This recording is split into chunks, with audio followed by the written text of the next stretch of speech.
gonjang-ganjing publik ini akademis apa tidak? Pasti tidak itu kan. Sekarang coba kita bandingkan ya. Semua public statement akan menghasilkan public opinion. Pasti itu. Dan public opinion terpecah sekarang. Bayar. Public statement diucapkan di depan publik. Menimbulkan kontroversi. Bandingkan public statement bayar dengan public statement yang bunyinya hidup Jokowi, hidup Jokowi, hidup Jokowi. Apa bedanya? Dua-duanya public statement.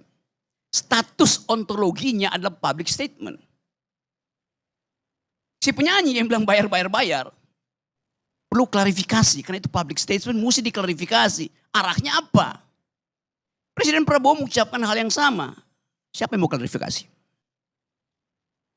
Buat fairness dalam demokrasi itu. Dua-duanya menimbulkan public opinion.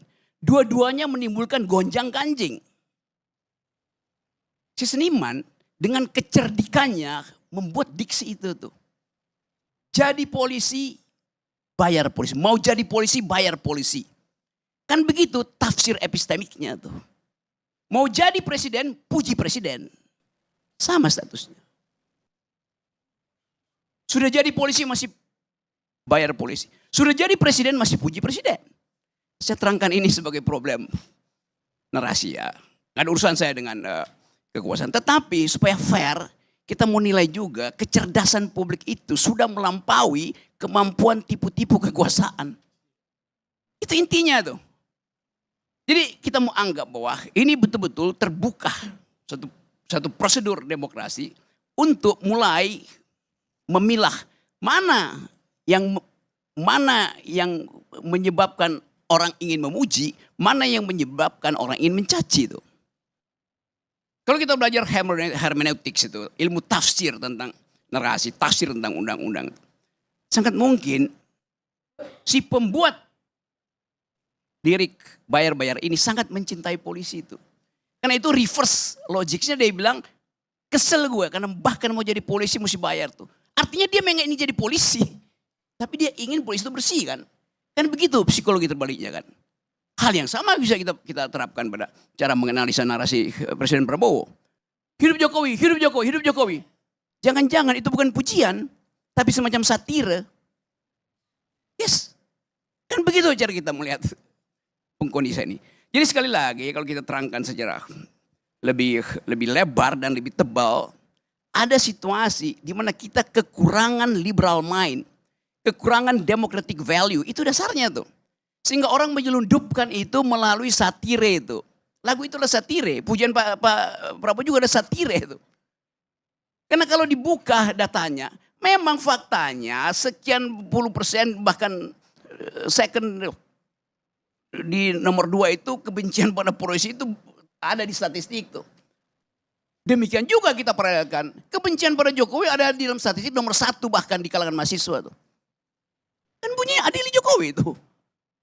Jadi itu yang kita maksud, kita buka ini supaya ada pembicaraan, ada academic discourse dalam masyarakat. Apa akibatnya? Kalau demokrasi tidak jalan, hukum yang bekerja. Penanda bahwa demokrasi jalan, segala sesuatu adalah hukum. Kalau demokrasi jalan, tidak perlu ada hukum. Karena saya bisa bercakap-cakap kok. Apa yang saya mesti ambil kitab KUHP pidana. Anda mengotori halaman saya karena rambutan Anda dahannya jatuh ke saya. Kenapa saya nggak bilang, oke, tolong daun saya dibersihin karena itu ke halaman Anda. Tetapi rambutan saya juga bisa Anda panjat. Selesai kan? Itu yang namanya democratic value. Itu yang kurang di kita tuh. Selama 10 tahun kita dibuat nggak boleh berpikir bahkan itu. Oleh undang-undang ITE. Gugup dan gagap kita untuk berpikir tuh. Kalau di ruangan ini ada tulisan apa itu situ. No smoking. Di istana selama Jokowi memerintah ada tulisan no thinking. Gak boleh berpikir. Yes, itu dasarnya tuh. Jadi kita mau kembalikan ini supaya narasi ini, polisi itu korban dari ketiadaan demokrasi itu. Indonesia gelap korban dari tidak terbukaan informasi, itu dasarnya kan. Jadi sekali lagi ini betul tadi Bapak, ini ide yang bagus karena dihubung-hubungkan dengan Fondasi demokrasi adalah publicity itu. Kepublikan. ILC adalah lambang pertama kepublikan yang digergaji. Bukan digergaji, ya digergaji. Kalau beringin ditebang. Beringin ditebang oleh Jokowi. ILC digergaji oleh Jokowi. Itu yang jadi pengetahuan kita. Jadi saya ingin, betul, saya dukung, hidupkan kembali forum-forum ini supaya terbuka. Sehingga polisi itu juga merasa, oh ya demokrasi, ngapain saya mesti paksa masker dibuka, ngapain saya mesti. Dia bisa terangin pada atasannya kan, itu adalah pendidikan demokrasi. Itu ekspresi kesenian itu. Bahkan kalau kita ajarin sedikit, bapak-bapak polisi itu yang dibawa, pakai bahasa Latin. Ars longa vita brevi itu. Seni itu panjang, hidup itu pendek. Sehingga si penyidik bilang, oh kalian berkesenian dan itu lebih panjang dari hidup sebetulnya. Kan indah kalau kita bicara begitu kan. Jadi itu yang mungkin tadi si Didi bilang, ya itu yang disebut sebagai, mana yang benar tuh. Polisi, Vox Populi Vox Dei atau Vox Polisi Vox Dei. Suara rakyat ada suara Tuhan atau suara polisi ada suara Tuhan. Mestinya sama. Karena polisi ada rakyat yang dipersenjatai. Harusnya sama itu. Dan kita ingin supaya lebih baik nggak ada pemerintah daripada nggak ada polisi kan. Di Inggris begitu intinya kan. Lebih baik tidak ada Perdana Menteri daripada tidak ada Scotland Yard. Karena bangga betul pada polisi. Jadi sekali lagi saya kira ini bagian dari upaya kita untuk membiasakan perbedaan pendapat.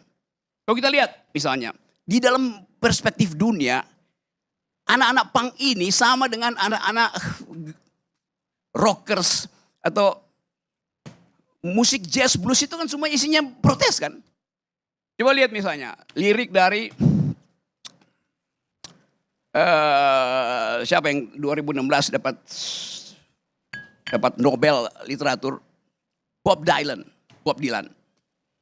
Lagunya tuh Man gave name to all the animals. Itu liriknya itu betul-betul menghina kekuasaan. Karena kekuasaan itu disamakan dengan si babi, si anjing, si ular. Tapi dengan literasi yang sangat cerdas. Dan itu yang menyebabkan Bob Dylan itu dapat Nobel di bidang literatur. Anda baca misalnya lagu yang dia kritik. Eisenhower. Lagunya, judulnya Masters of War. Dia menghajar Eisenhower.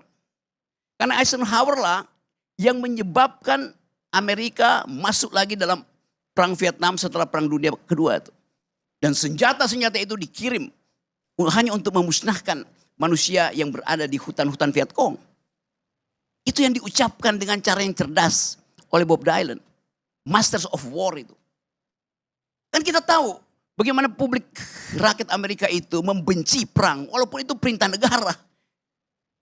Karena dibumbui atau disemangati oleh lirik-lirik dari Bob Dylan. Jadi semuanya itu biasa dalam sastra itu ya kritik yang paling tajam adalah dengan sublimasi itu. Mensublimkan persoalan itu tapi dengan kedalaman. Nah kita belum biasa membaca itu. Aparat kita juga cepat, wah ini ujaran bukan, itu endapan sublimasi dari keadaan. Kan itu dasarnya itu. Apalagi penyanyi-penyanyi blues itu yang bahkan memaki-maki Tuhan dengan liris itu. Siapa? Janis Joplin, sebut aja siapa.